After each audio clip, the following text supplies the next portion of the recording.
जय जवाहर साथियों, आप सबको जानना जरूरी है कि 2 दिन पहले ही राजस्थान के अंदर हमारी जो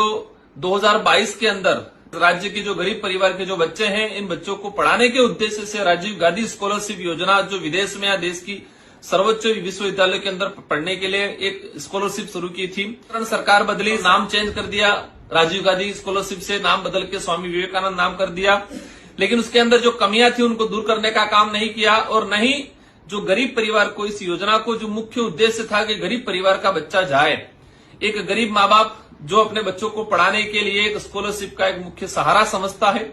लेकिन राजकोष के पैसे का इस गरीबों के नाम से योजना शुरू हुई, लेकिन इसका दुरुपयोग किया और हाईकोर्ट ने इस पर संज्ञान लिया गया है। इस योजना में गरीब परिवार के बच्चों को जैसे कि 8 लाख की आय तक वाले को स्कॉलरशिप मिल रहा था, सेकंड कैटेगरी में 8 लाख वाला नहीं मिला है, तो 8 लाख से 25 लाख वाला और 25 लाख से ऊपर वाला ई कैटेगरी, E3 कैटेगरी में। लेकिन इसके अंदर हमने पहले जब मैं विधायक था उस समय डिमांड की थी। इसके अंदर कमियां ये है कि इसमें सबसे बड़ा कि रिजर्वेशन पॉलिसी लागू नहीं की गई है। केंद्र सरकार की एक योजना चलती है, राष्ट्रीय विदेश छात्रवृत्ति योजना, उसके अंदर इसमें भी हालांकि कुछ कमियां हैं, लेकिन उसमें रिजर्वेशन पॉलिसी कुछ कैटेगरी वाइज सीटों को रिजर्व रखा गया है। मैं आपके माध्यम से कहना चाहूंगा सरकार को कि ये जो आपने नाम चेंज किया, राजीव गांधी स्कॉलरशिप से स्वामी विवेकानंद स्कॉलरशिप कर दिया, लेकिन इसमें गरीब परिवार के लिए ST/SC कैटेगरी ओबीसी के लिए क्या प्रावधान किए गया।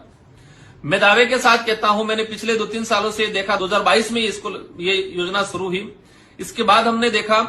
कि हमारे शेड्यूल एरिया के बच्चों को प्रायोरिटी मिलती ही नहीं है, क्योंकि कोई कैटेगरी वाइज नहीं किया गया है। एक आय के स्रोत के आधार पे आय को किस तरह से लोग छुपाते हैं इस देश की आम जनता जानती है,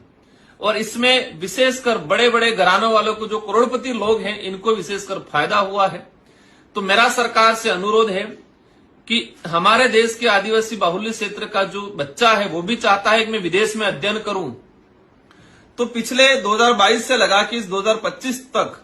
इन पिछले 2-3 सालों के अंदर हमारे शेड्यूल एरिया अनुसूचित क्षेत्र के बच्चा, एक भी बच्चे को मेरी जानकारी में जहां तक है, लगभग 1-2 इक्का दुक्का होंगे तो अलग बात है, क्योंकि हर साल अभी पहले 200 था, अभी 500 बच्चों को इस योजना से लाभान्वित किया जा रहा है। लेकिन शेड्यूल एरिया के बच्चों को कितना लाभान्वित किया गया, सरकार के पास कोई आंकड़ा नहीं, और नहीं हम जहां तक समझते हैं कि यहां पर नगण्य के बराबर इक्का दुक्का कोई बच्चा गया हो। तो मेरा सरकार से सीधा सा अनुरोध है कि आपने जो नाम चेंज किया है तो आपकी नीतियां भी कुछ चेंज करी जाए, आपकी सोचों में परिवर्तन लाया जाए। और मेरा विशेषकर आपसे अनुरोध पुनः यही है कि इसके अंदर कैटेगरी वाइज ST/SC OBC को सीटें रिजर्व होनी चाहिए, ताकि हमारा गरीब बच्चा जा सके, और साथ ही